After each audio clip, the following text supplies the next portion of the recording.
कोई ही आत्मा और जगत के स्वामी ईश्वर को एक रूप से अद्वैत रूप से जानता है तो ऐसा है उसे कहीं भी किसी से कोई किसी प्रकार का भय नहीं रहता।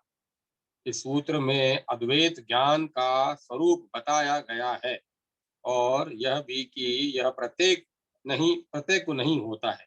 इस अद्वैत ज्ञान का फल है कि न तो उसे किसी से डर होता है और न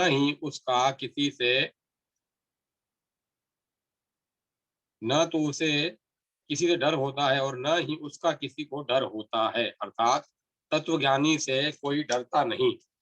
अद्वैत ज्ञान का अर्थ है ईश्वर और जीव की एकता। वेदांत के प्रक्रिया ग्रंथ उसके भाग त्याग लक्षणा से कुछ इस प्रकार समझाते हैं। इस लक्षणा का अर्थ है दोनों का कुछ अंश लो और कुछ का छोड़ दो। जो उपाधि है वह मिथ्या है, वह मात्र प्रतिक्रिया है। सत्य की स्वीकृति और असत का त्याग ही इस लक्षणा का उपदेश है। अद्वैत शास्त्र ईश्वर की परिभाषा करते हैं। सर्व ज्ञातवादी विशिष्ट चेतन और अल्प ज्ञातवादी विशिष्ट चेतन है जीव। चेतन सर्वज्ञत्व और अल्पज्ञत्व उपलब्धियां हैं। इन उपलब्धियों का जब परित्याग किया तो बहुत चेतन मात्र चेतन तत्व दोनों के में समान है। इस चेतन तत्व का ज्ञान ही अद्वैत ज्ञान है। महर्षि कहते हैं कि यह ज्ञान भी सभी को नहीं होता। इसकी चर्चा श्री कृष्ण ने भगवत गीता में की है। हजारों मनुष्यों के में कोई जानने का प्रयास करता है, उन प्रयत्न करने वालों में से कोई एक विरला ही मुझे तत्वतः जानता है। कहने का तात्पर्य है कि पहले प्रवृत्ति तो नहीं होती, प्रवृत्ति हो भी जाए तो संसार की प्रवृत्ति के सामने टिक नहीं पाती। काम प्रवृत्ति राम प्रवृत्ति पर भारी पड़ती है, लगता है बेकार है यह प्रवृत्ति। काम तो संसार की प्रवृत्ति आती है और यदि कुछ समय के लिए संस्कारवश बदले वातावरण की वजह से ऐसा कहीं भी हुआ तो निरंतरता नहीं बन पाती। किसी रूप में कोई विवशता उठ खड़ी होती है, महसूस होता है, जरूरी तो है पर इतनी नहीं, बाद में देख लेंगे और यात्रा आरंभ होने के पहले ही पेंडिंग में डाल दी जाती है। इस स्थिति को भी पार कर जाए तो परमात्मा के विभिन्न नाम रूपों में फंस कर रह जाता है। कोई विरला ही है जो इस नाम रूप को भी भेदता है, मुझे अद्वैत रूप में निराकार निर्गुण तत्व के रूप में जानता है।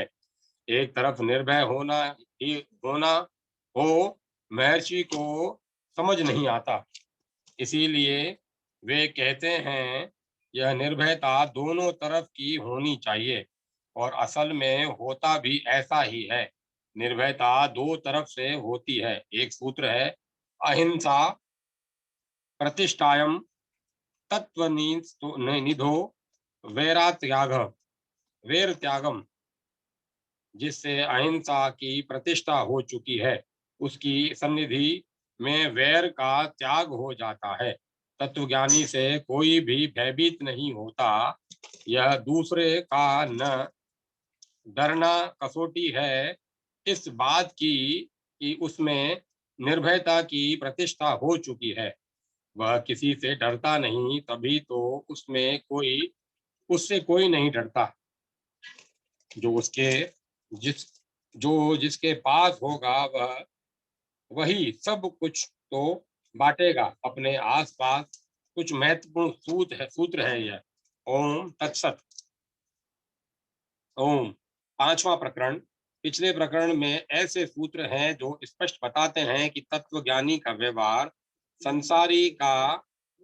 संसारी की तरह होता है, लेकिन भीतर से दोनों में जमीन आसमान का अंतर होता है। संसारी विषयों को भोगने के बाद और के चक्कर में उलझ जाता है, जबकि तत्वज्ञ संसार के रहस्य को जानने वाला बाहर से विषयों में भटकता सा दिखता हुआ भी उसके स्पर्श को अछूता रहता है। स्पर्श तो तब हो जब उनसे कोई उम्मीद हो, जब उसमें किसी प्रकार की आसक्ति हो। इस प्रकार तत्वज्ञानी के लक्षण बताते हुए गुरु ने शिष्य को स्वयं में झांकने का संकेत किया, जो बताता है यह द्वैत परक था। जब गुरु बताते हैं तुझसे अलग जब कुछ है नहीं, तो कैसी आकांक्षा, तुझसे ही तो यह संसार उत्पन्न होता है, तुझी में स्थित है और तुझ में ही लय को प्राप्त करता है। इसीलिए क्या पाना और क्या छोड़ना, इस प्रकरण में अलग अलग दृष्टांतों द्वारा महर्षि ने सृष्टि की उत्पत्ति और उसके लय क्रम का उपदेश किया है। अद्वैत स्वरूप का उपदेश देने के पीछे गुरु का उद्देश्य है कि जब सहज रूप में सब तेरा ही स्वरूप है, तो आसक्ति क्यों, और यह भी कि संसार और अपने संबंधों को स्पष्ट रूप से जाने बिना शांति प्राप्त नहीं होने वाली। महर्षि ने जिस तप चिंतन की चर्चा इस प्रकरण में की है, उसी की साधना वेदांत साधकों के लिए बताई गई है। इस चिंतन का अभ्यास करने वाला प्रत्येक स्थिति में सम रहने लगता है। इसमें जगत की उत्पत्ति, स्थिति और लय को स्वीकारते हुए महर्षि ने जगत के अस्तित्व को स्वीकारा है। जगत की सत्ता और उसके मिथ्यात्व का सरल व स्पष्ट विवेचन है इस प्रकरण में। अष्टावक्र वाच। भावार्थ, तुम्हारा किसी से किसी प्रकार का कोई संग नहीं है, क्योंकि तुम शुद्ध हो। तब फिर किसका त्याग, इस प्रकार देहाभिमान को छोड़ते हुए मोक्ष को प्राप्त हो, मुक्ति को अनुभव करो। व्याख्या। संगात का विलय करता हुआ लय को प्राप्त हो, अध्यात्म की चरम स्थिति को पाने का आदेश है यह। महर्षि को विश्वास हो गया कि जनक को तो अनुभव प्राप्त हुए, जिसकी अभिव्यक्ति उसने की वो आत्मानुभूति ही है। आत्मानुभूति की प्रतीति नहीं है वह। आत्मानुभूति से प्राप्त होने वाला आश्चर्य में आनंद था में नहीं थम रहा जनक से। पूनम की चांद की किरणें समुद्र की लहरों को उछालती हैं। उस समय लगता है मानो समुद्र अपनी सारी सीमाएं तोड़ देगा। कुछ ऐसी ही स्थिति है जनक की। अपरोक्ष अनुभूति दृढ़ अपेक्षोरा अपरोक्षानुभूति के रूप में सदृढ़ हो जाए। इसीलिए अष्टावक्र कहते हैं कि आत्मानुभूति के बाद जो तेरा बहाव बाहर की ओर हो रहा है, उसे तू रोक और अपने भीतर ही अपने में लय प्राप्त कर ले। संगात द्वंद्व का परिणाम है। संगात शरीर के अभिमान से छुड़ा हुआ है। इस शब्द में सूक्ष्म और कारण शरीर भी अंतर्निहित है। देह का अभिमान समाप्त होते ही संगात समाप्त हो जाता है, और संगात का समाप्त होना ही मोक्ष है। तू मुक्त हो जा। भावार्थ, तुझसे ही यह विश्व जन्मता है, बिल्कुल वैसे ही जैसे समुद्र से बुलबुले तरंगे आदि। ऐसा जानकर कि आत्मा एक ही है, तू शांति को प्राप्त हो। व्याख्या। आत्मा के एकत्व को जानकर मुक्त हो जा। महर्षि स्पष्ट करते हैं, जब तक आत्मा के एकत्व का बोध नहीं होता तब तक बंधन रहता है। एवं एव इन शब्दों से जोर दिया गया है कि वह एक ही है, अर्थात निश्चय पूर्वक ऐसा ही है, इससे अन्य नहीं है। जल से अन्य दिखने वाले तरंग बुदबुद बुदबुद आदि जन्मने और लय होने वाले, इसीलिए ये प्रतीति मात्र है, सत्य नहीं। सत्य तो जल ही है। भावार्थ, यह अवास्तविक संसार निर्मल आत्मरूप तुझ में वैसे ही अस्तित्व में नहीं है जैसे कि रस्सी में सर्प। इसीलिए ऐसा विचार करते हुए तू मुक्ति का अनुभव करा। रज्जु सर्प के उदाहरण द्वारा महर्षि फिर स्पष्ट करते हैं, तू अधिष्ठान है। तू अधिष्ठान में संसार की प्रतीति तुझ अधिष्ठान में संसार की प्रतीति हो रही है, लेकिन इस प्रत्यक्ष प्रतीति से तुझ में कोई नहीं होता। इसीलिए तू शुद्ध है। संसार में कोई दोष तेरा स्पर्श भी नहीं करते। रस्सी में सर्प की भ्रांति होने पर वह चाहे कितने समय तक भी क्यों न हो बना रहे, सर्प का एक भी गुण रस्सी में नहीं आ जाता। रस्सी तो रस्सी ही रहती है। यहाँ महर्षि ने संसार को अवस्तु कहा है। अवस्तु का अर्थ है जब दिखाई दे रहा है तब भी वह है नहीं, न होते हुए भी क्यों दिखाई दे रहा है। संसार के कारण स्मृति के फल स्वरूप यह ऐसा ही है, ऐसा अनुभव करता हुआ मुक्त हो। संसार को कभी भी न मानना मुक्ति है, और संसार की सत्ता को किसी भी रूप में स्वीकारना बंधन है। भावार्थ, सुख दुख के समान सुख दुख में समान, समस्त अभावों से परे, पूर्ण रूप आशा निराशा में समान, जीवन और मृत्यु में एक समान होते हुए ऐसा अपने स्वरूप को जानते समझते और अनुभव करते हुए मुक्ति को प्राप्त कर। व्याख्या, समत्व शब्द का 2 बार प्रयोग किया है। महर्षि ने इस सूत्र में समत्व का अर्थ अक्सर लोग करते हैं जब विषमता न रहे। यह वाक्य स्पष्ट नहीं है। समत्व में बाहरी संसार की विषमताएं कहाँ समाप्त होती है। सब कुछ तो जैसा था वैसा बना रहता है बाहर। तो फिर क्या अर्थ है समत्व का। समता बाहर नहीं घटती, समता बाहर नहीं घटित होती। यह परिवर्तन भीतर होता है। सोना सोना ही रहता है बाहर, लेकिन तत्वज्ञानी के लिए वह साधारण मिट्टी के ढले के समान है। इंद्रासन की सत्ता नहीं रहती उसके लिए। इस सूत्र से में मुक्ति के लिए महर्षि ने लय शब्द का प्रयोग किया है। लय का अर्थ कारण में प्रवेश, सृष्टि से विपरीत क्रिया है। जब मूल कारण में प्रवेश हो गया तो कैसा सुख दुख, कैसा अभाव, कैसी आशा निराशा, तो कैसा जीवन और कैसी मृत्यु। इसीलिए लय का रहस्य जान समझ और उसका अनुभव कर विश्व रूप दर्शन यही है। हरिओम तत्सत। कहते हैं गुरु बिन गति नहीं होती। गुरु की पहचान कैसे करें।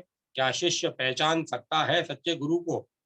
गुरु बिन गति नहीं, यह बात बिल्कुल सही है, वेद सम्मत है। यह व्यवहार में भी यह बात दिखाई देती है। छोटे छोटे से काम सीखने हो आपने तो कोई मार्गदर्शक जरूर चाहिए। मार्गदर्शक को सामान्य शब्दों में गुरु कहते हैं। मार्गदर्शक को सामान्य शब्दों में गुरु कहते हैं। गुरु का शाब्दिक अर्थ है जो अंधकार का हरण कर ले। अंधकार अर्थात अज्ञान। लेकिन इसका अर्थ यह कतई नहीं है कि खाना पूर्ति की जाए। जिज्ञासा मोटी वेट करती है कि गुरु चाहिए। गुरु चमत्कारी चाहिए या कि तत्वज्ञानी, इसकी गुरु की खोज में महत्वपूर्ण भूमिका है। यदि आप सच्चे जिज्ञासु हैं तो सदगुरु ही आपका सामना कर सकता है। नरेंद्र का उदाहरण सामने है। उसका सीधा सा प्रश्न होता, क्या ईश्वर को देखा है? तो जो सोच विचार कर जवाब देता, निश्चित था कि निश्चित था वह बुद्धि से काम ले रहा है, अनुभव नहीं हुआ। रामकृष्ण ने से पूछा यही सवाल नरेंद्र ने तुरंत जवाब मिला, देखा है इतना ही नहीं, वहां तो ये इतने विश्वास भरे वाक्य थे कि ऐसे तो संसार के पदार्थों के बारे में भी नहीं होते। दिखा भी सकता हूँ, और ऐसा हुआ भी। नरेंद्र ने भी अनुभव किया इस सत्य रूप ईश्वर का। नरेंद्र से स्वामी विवेकानंद बन गया। वह ऐसी उत्कट जिज्ञासा है। क्या इस जिज्ञासा की तुष्टि के लिए सर्वस्व त्याग कर सकते हो? यदि हाँ तो सदगुरु ही टिक पाएगा। यदि आप अपनी बात पर पक्के हैं तो सदगुरु मिलने में देर नहीं। शिष्य के लिए कठिन है गुरु को पहचानना, कारण तत्वज्ञानी को तो वही जान पहचान सकता है जो स्वयं भी वैसा ही हो। आप स्वयं शिष्य बने, सदगुरु के मिलने में देर नहीं लगेगी। जितनी तड़प सच्चे शिष्य को सदगुरु की होती है, उतनी ही सदगुरु को सच्चे शिष्य की होती है।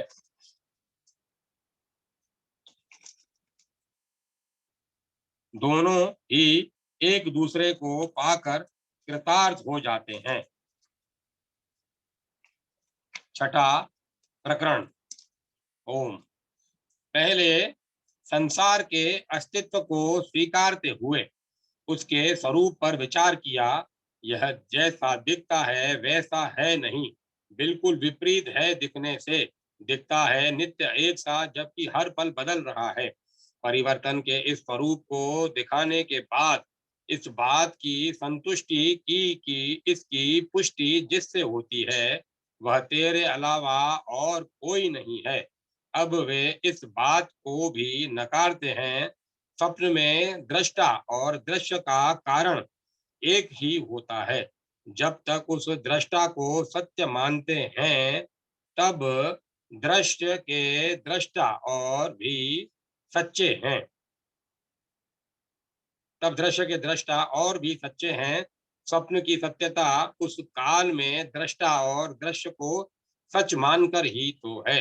लेकिन जब नींद टूट जाए, स्थिति बदल जाए, जाग जाए, तो समूचा स्वप्न न जैसा हो जाता है। वहां हुई घटनाओं की सार्थकता जागृत से नहीं जुड़ती। इसी बात को महर्षि ने इस प्रकरण में स्पष्ट किया है। महर्षि ने जब लय की बात की थी तो यह माना था कि जगत की उत्पत्ति हुई है, इसका अस्तित्व है, जबकि वहां से जगत के अस्तित्व को ही नकार देते हैं। जबकि यहाँ वे जगत के अस्तित्व को ही नकार देते हैं। वे परमार्थिक दृष्टि से जगत के स्वरूप के बारे में विचार करते हैं। जब जगत प्रतीति के अलावा कुछ नहीं है तो फिर उसके लय की बात भी बेमतलब की हो जाती है। लय तो उसका होता है जो अस्तित्ववान हो। जब सभी प्राणियों में मैं हूं, सब प्राणी मुझ में है, तो किसकी उत्पत्ति और किसका लय? जगत के स्वरूप के बारे में परमार्थिक दृष्टि से इस प्रकरण में विचार किया गया है। जनक ने कहा, मैं आकाश की तरह समस्त अंतों से सीमाओं से परे हूँ, और यह जगत घड़े की तरह प्रकृति से नाना रूपात्मक रूप प्रकृति से उत्पन्न है। इसीलिए इसका न त्याग है, न ग्रहण है, न ही लय। यही सच्चे अर्थों में ज्ञान है। व्याख्या। लय को प्राप्त हो, मुक्त हो, इस प्रकार अष्टावक्र के वाक्यों को सुनकर जनक ने लय की प्रक्रिया को भी नकार दिया। जनक का कथन है कि लय भी सापेक्ष शब्द है।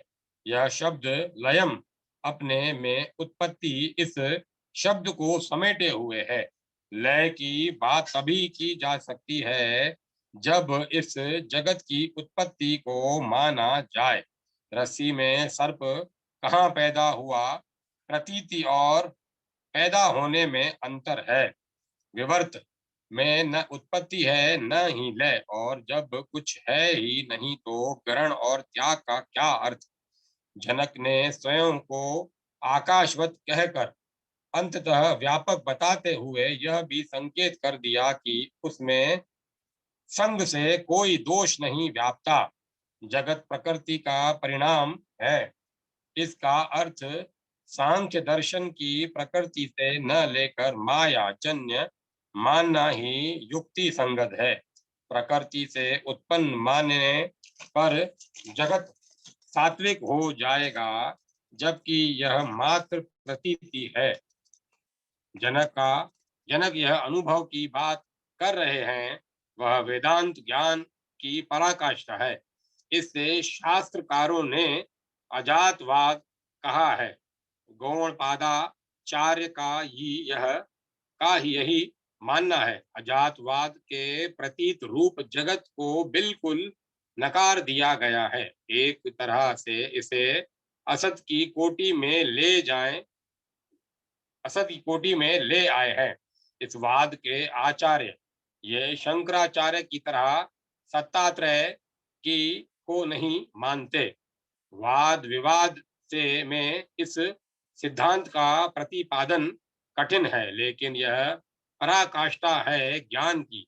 जनक ने इस सूत्र में इसी पराकाष्ठा की चर्चा की है। भावार्थ, मैं समुद्र की तरह विशाल, गहरा और अनंत हूँ, और यह संसार उसमें उठने वाली तरंगों की तरह है। यही सच्चे अर्थों में ज्ञान है। इसीलिए इस संसार का क्या त्याग, क्या ग्रहण और क्या लय होना, प्रतीति का कैसा त्याग, कैसा ग्रहण और कैसा लय।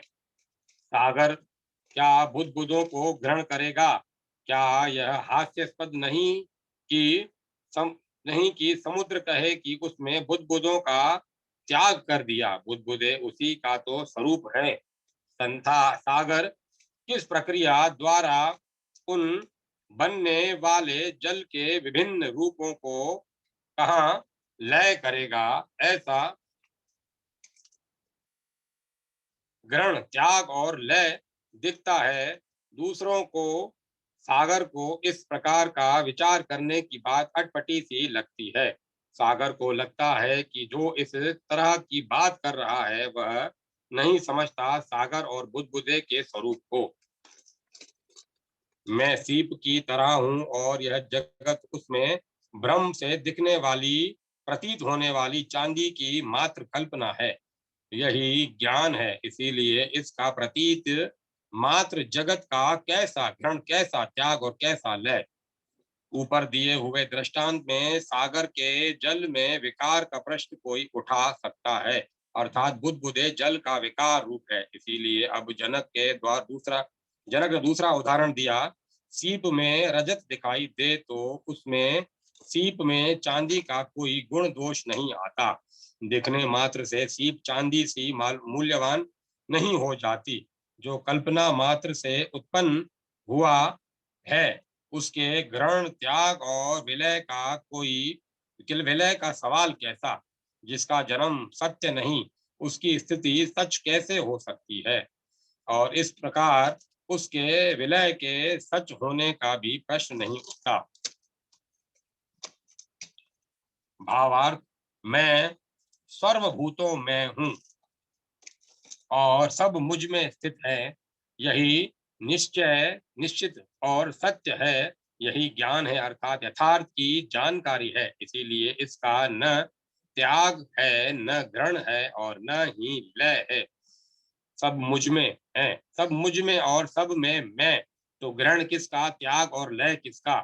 पिछले दृष्टांत में परिच्छिन्न होने के दोष को निवृत्त करते हुए व्यापक की बात की जनक ने। ग्रहण त्याग भी परिच्छिन्न का होता है, और लय भी व्यापक का लय कैसे हो सकता है? किसमें लय होगा? इसका, उसका, तो उसका, और कौन करेगा लय की इस साधना को? जब सब मैं ही हूं तो सब भी कहाँ रहा? मैं हूं बस इतना कहना मात्र पर्याप्त है। जब मैं ही हूं तो ग्रहण, त्याग और लय की बात ही नहीं बनती। कैसे बन सकती है भला? हरिओम तत्सत। जब बोध रूपी सूर्य उदित होता है तो अज्ञान रूपी अंधकार अपने आप ही विलुप्त हो जाता है। प्रकृति सक्रिय हो जाती है बिना किसी प्रेरणा के। फूलों की सुगंध, चिड़िया का चहचहाना, नदियों की पदचाप, झरनों का बहना ऐसे हो जाता है मानो सब किसी निश्चित एवं सुव्यवस्थित लय में हो रहा हो अनायास ही। दुर्गुण ऐसे भागते हैं आत्मोदय होने पर मानो खरगोश के सिर से सींग। स्वयं में बोध का उदय करो और पाओ परम प्रसन्नता एवं शाश्वत शांति अपने ही भीतर सदा। ओम। सातवां प्रकरण। वेदांत ग्रंथों में दो तरह की प्रतिपादन जगत को लेकर है। वेदांत ग्रंथों में दो तरह के प्रतिपादन जगत को लेकर है। एक में जगत के अस्तित्व को स्वीकार कर सिद्धांतों की चर्चा की गई है, जबकि दूसरे में जगत को पूर्ण रूप से नकार दिया गया है। यदि जगत को सत्य के विपरीत असत्य कहा जाए तो प्रतीति होना भी नहीं बनता।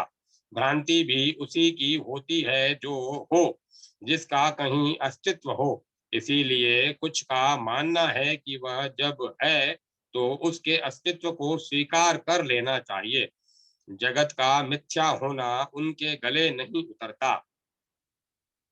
आदि शंकराचार्य ने तीन सत्ताओं द्वारा दर्शन के मूलभूत प्रश्नों को विलक्षण करते हुए विश्लेषण करते हुए पारमार्थिक रूप से जगत के मिथ्यात्व की बात कही है।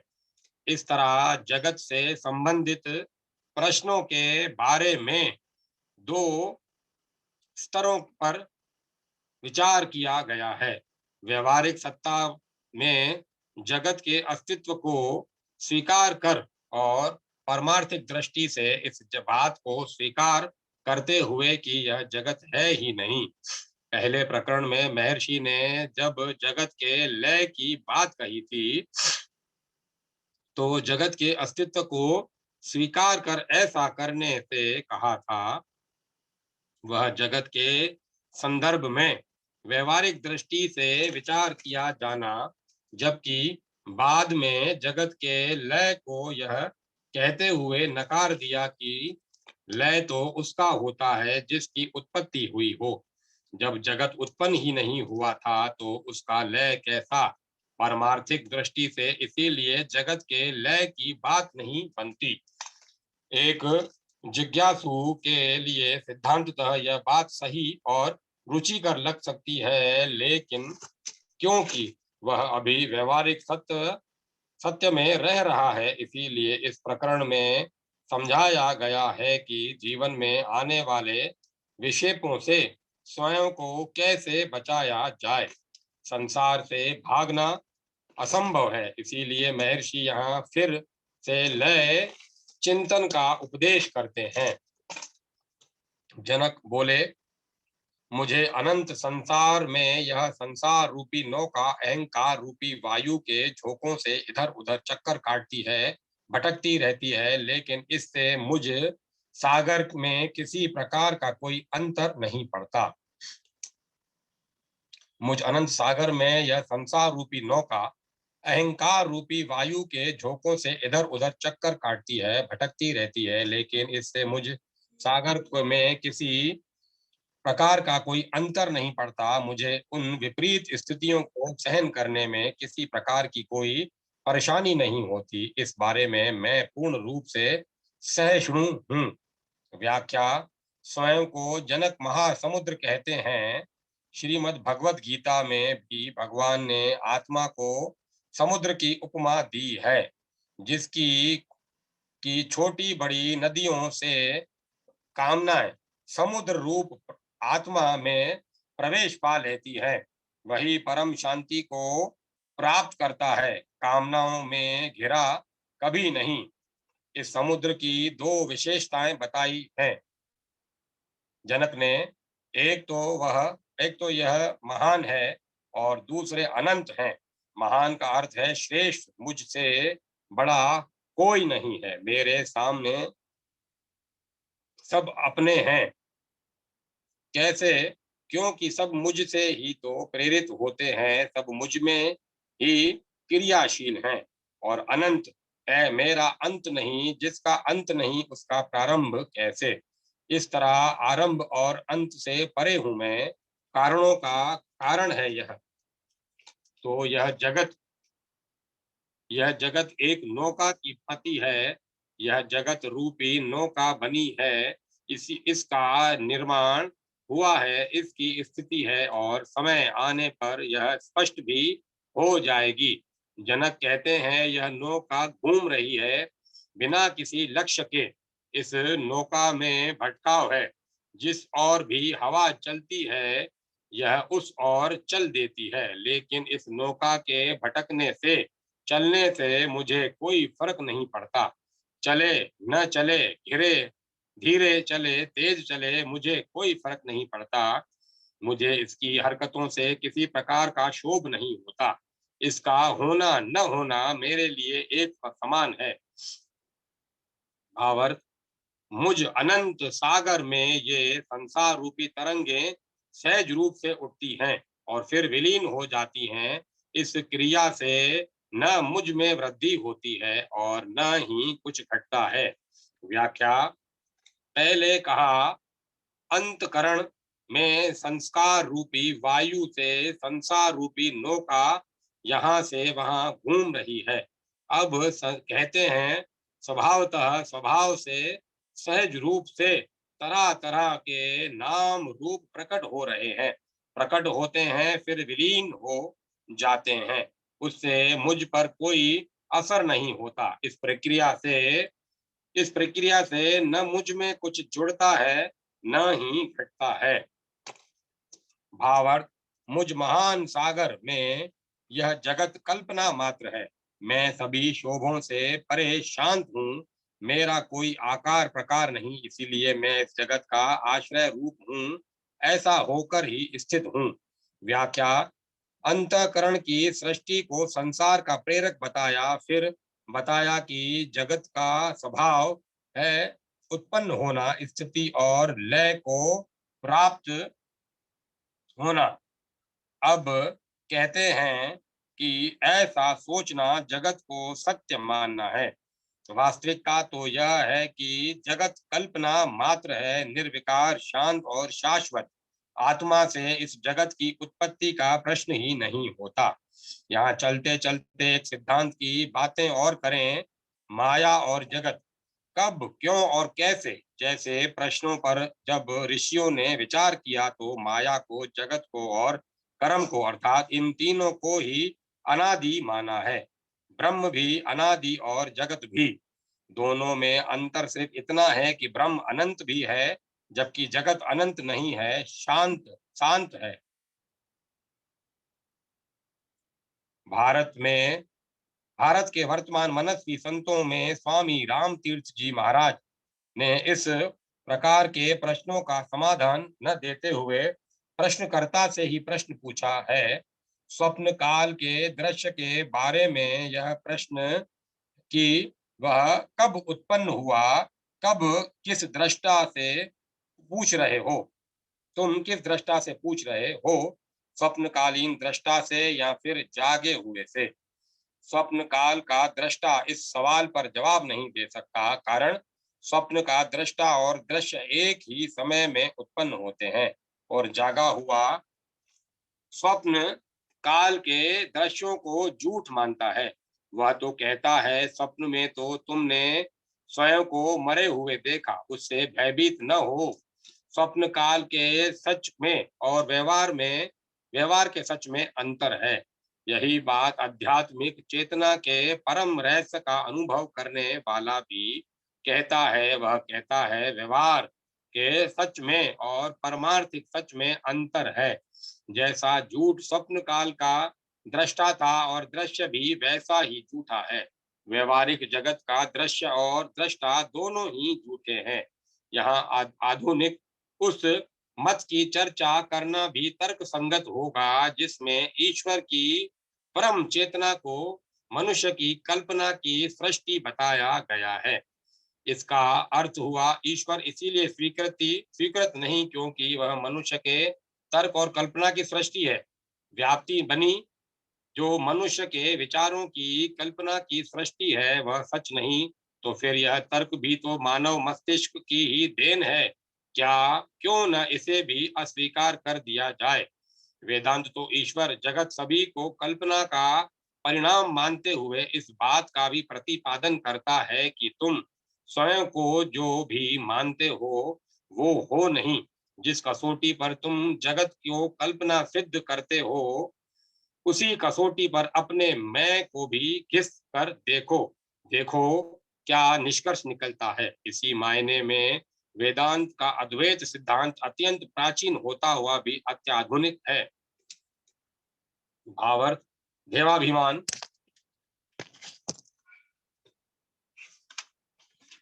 देवाभिमान रूप भावों में आत्मा नहीं है, उस अनंत निरंजन में ये भाव है। असक्त असक्त इच्छाओं से परे शांत उसी आत्मा के आश्रित हूं मैं।